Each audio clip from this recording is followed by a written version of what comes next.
मुफ्ती साहब के YouTube channels को सब्सक्राइब कीजिए और इनके ताज़ा बयानात के जरिए अपनी इल्मी, इस्लाही और फिक्रिया ब्यारी करते रहिए।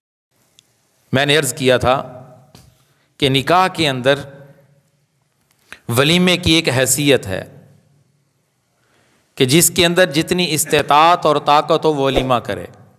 अल्लाह के नबी ने इसकी तरगीब दी है और सहाबा इकराम भी वलीमा करते थे। सिर्फ एक बुनियादी बात जहन में रखें कि वलीमे के अंदर वुसअत दी गई है कि जितने अफराद को आप बुलाना चाहे बुला सकते हैं, इसमें वुसअत है, गुंजाइश है, लेकिन इस्तेताअत और ताकत में हो उतने लोगों को बुलाने की इजाजत है। नामो नमूद ना हो, शोहरत ना हो और कर्ज उठाकर वलीमे का एहतमाम ना हो। कर्ज उठाकर शादी करते हैं और फिर साला साल कर्ज ही नहीं देते। कितनी बड़ी ज्यादती करते हैं, कितना बड़ा गुनाह करते हैं। अगर इन चीजों से ये वलीमे की तकरीब पाक है, कर्ज नहीं उठाया गया, नामो नमूद नहीं है, शोहरत नहीं है, रियाकारी नहीं है, अपनी वाह वाह करवाना मकसूद नहीं है, तो वुसअत है, जितनी आपके अंदर ताकत और हिम्मत है उतने लोगों को बुलाकर वलीमे की तकरीब मुनक्कद की जा सकती है।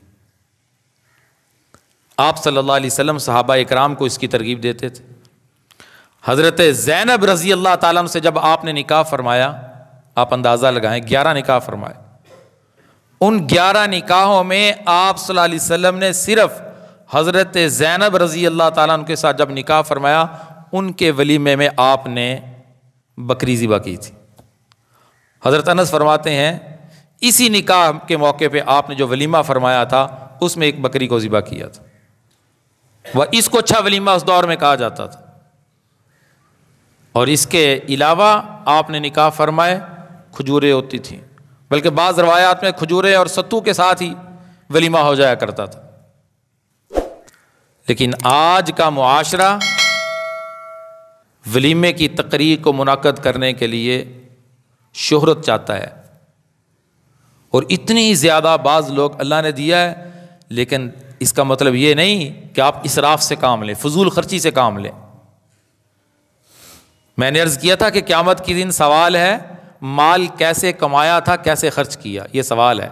4 सवाल क़यामत के दिन जो अल्लाह ने करने हर इंसान से, उसमें एक सवाल है कि माल कमाया कैसे था, खर्च कैसे किया। आदमी के कदम अल्लाह के नबी ने फरमाया उसकी जगह से नहीं हट सकेंगे जब तक कि 4 सवालों को जवाब न दे दे।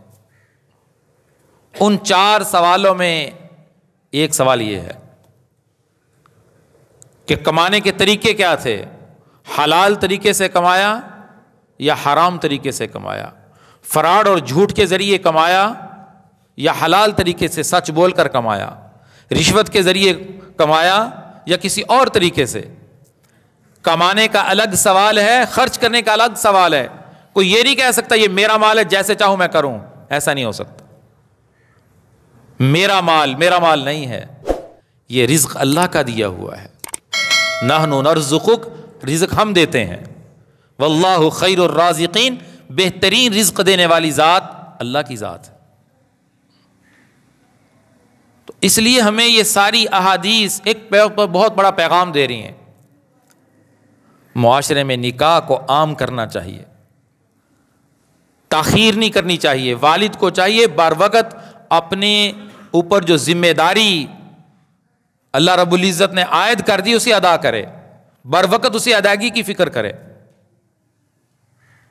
क्योंकि अल्लाह ताला ने निकाह को अपनी निशानी करार दिया है। किसी रिश्ते को अल्लाह ने अपनी निशानी करार नहीं दिया। कितने रिश्ते अल्लाह ने बनाए, बाप बेटे का रिश्ता बनाया, बेटी बाप का रिश्ता बनाया, भाई का रिश्ता, बहन का रिश्ता, लेकिन निकाह के जरिए ये रिश्ता कायम होता है। अल्लाह फरमाते ये मेरी निशानियों में से एक निशानी है। वमिन आयातिही अन खलक़ लकुम मिन अनफुसिकुम अज़वाजन लितस्कुनू इलैहा व जअल बैनकुम मवद्दतम व रहमा। तो हमें अपने निकाहों को, अपनी शादी की तकरीबात को रसूमात से पाक करना चाहिए, हमें बिदआत से पाक करना चाहिए। تاکہ ہر مسلمان جو غریب طبقے سے تعلق رکھتا ہے وہ بھی اپنی ذمہ داری بآسانی پوری کر سکے. جس نے اس نکاح جیسے عمل کو مشکل بنایا